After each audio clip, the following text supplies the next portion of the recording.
Você assistiu o debate entre Trump e Kamala? Se você não assistiu ou se você assistiu e quer entender um pouco sobre a repercussão, vou aproveitar esse vídeo aqui para a gente esclarecer tudo. O que aconteceu, falar um pouco aqui sobre perspectivas e como você pode se posicionar na bolsa, entender mais ou menos como isso afeta os seus investimentos. Então fica aqui comigo que a gente vai esclarecer tudo agora. Bom, essa semana aconteceu um debate super importante para uma eleição que a gente já tem dito aqui, que vai ser uma eleição importante para o mercado norte-americano, mas também aqui para a Bolsa Brasileira, né? Os Estados Unidos vem passando por uma desaceleração nos últimos anos, taxa de juros subiu para acompanhar o movimento da inflação, a inflação superou o desempenho, dos índices de preço dos últimos 10 anos nos Estados Unidos e há uma preocupação em relação aos rumos da economia norte-americana e principalmente, quais são os impactos no mundo dos investimentos. O que vai acontecer com a sua carteira? O que você precisa estar de olho? O que você precisa se preocupar? Então eu trouxe aqui para você alguns comentários, né?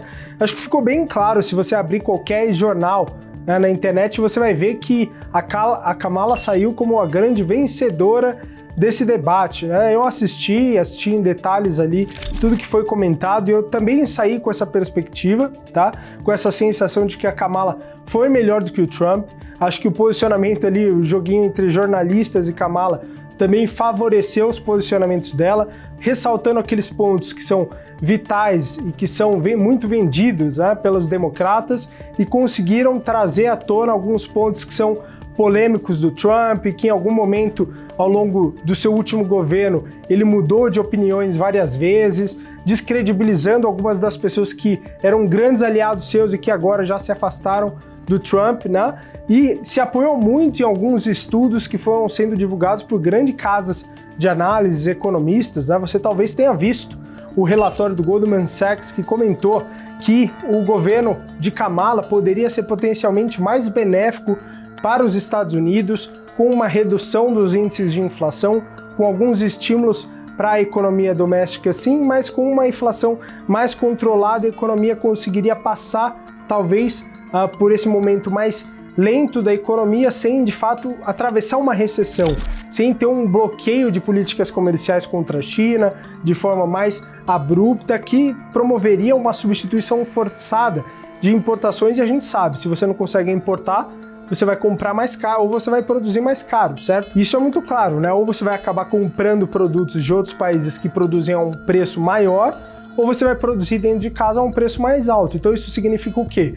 Que os preços na economia tendem a permanecer mais alto por mais tempo. Isso acaba levando os Estados Unidos para um cenário de recessão maior do que é projetado num cenário de Kamala. Então, nesse momento, a visão ali principal das casas de análise globais de maior relevância é de que a Kamala, no curto prazo, poderia ser mais benéfico para a economia dos Estados Unidos. Mas aí entra todo aquele questionamento, né? Putz, se a Kamala ganha, a bolsa vai subir, e se o Trump ganhar, a bolsa vai cair? Bom, acho que já está muito claro que a bolsa já começou a cair nos Estados Unidos, né? Algumas correções já estão aparecendo, alguns investidores já estão se posicionando.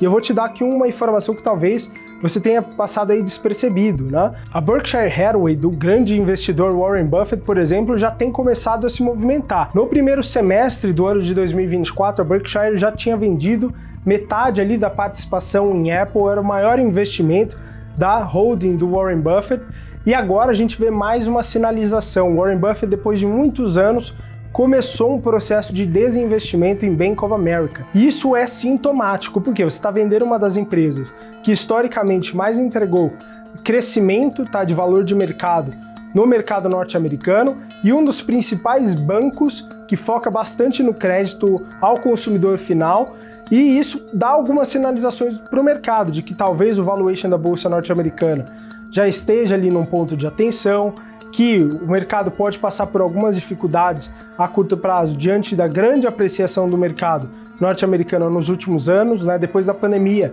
veio uma desaceleração da economia, mas isso não refletiu na bolsa americana. Então o que a gente já começa a ver é o quê? A bolsa desacelerando nos Estados Unidos. E aí eu fui buscar o histórico para você. Eu gosto de trabalhar com número, gosto de trabalhar com estatística, e eu busquei aqui nas últimas 10 eleições nos Estados Unidos entender o comportamento, o que acontece com a bolsa normalmente nos Estados Unidos em um ano eleitoral. E o que acontece no segundo semestre? O que acontece nos 3 meses após a definição eleitoral? O que acontece um ano depois da definição eleitoral? E basicamente o que eu tenho observado de comportamento aqui é que o desempenho da bolsa ela costuma ser melhor pós-eleição. Por quê?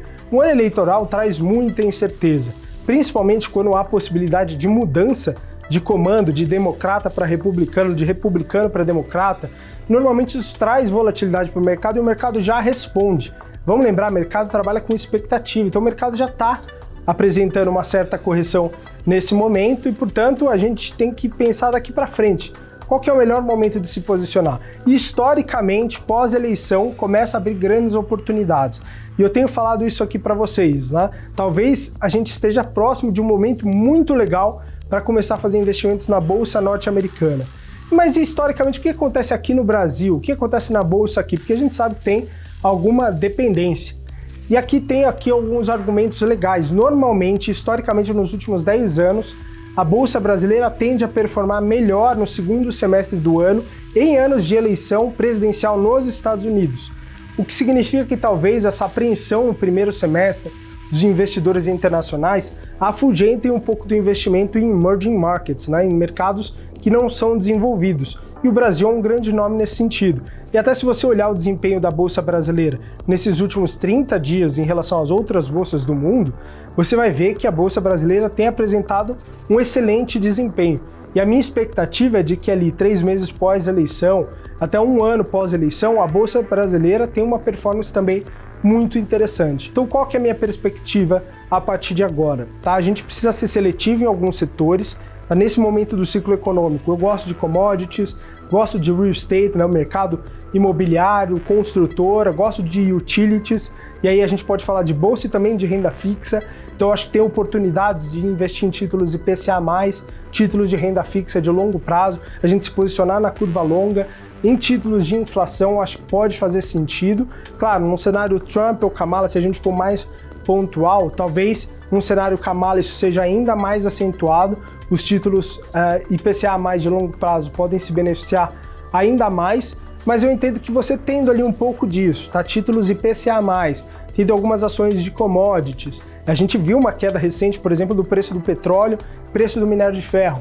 Uma iminente recuperação, tá? Com uma vitória, seja de Trump ou seja de Kamala, eu entendo que, minimamente, com uma recuperação no mercado chinês, a gente pode ver um bom retorno do preço desses ativos que estão ali de lado, né? Caindo nos últimos meses, principalmente em 2024, eu acho que algumas oportunidades estão se abrindo. Então a gente está num bom momento, a gente precisa começar a olhar muito de perto o mercado. Nos últimos meses eu tinha ficado assim mais bunda na parede, né, que a gente gosta de falar no mercado, mas agora acho que a gente chegou no momento de se posicionar mais, de trazer para você mais ideias, porque eu acho que muita coisa vai acontecer nos próximos meses, e a gente tem que estar em cima dos acontecimentos. Então eu vou ficando por aqui, um forte abraço e a gente se vê nos próximos conteúdos.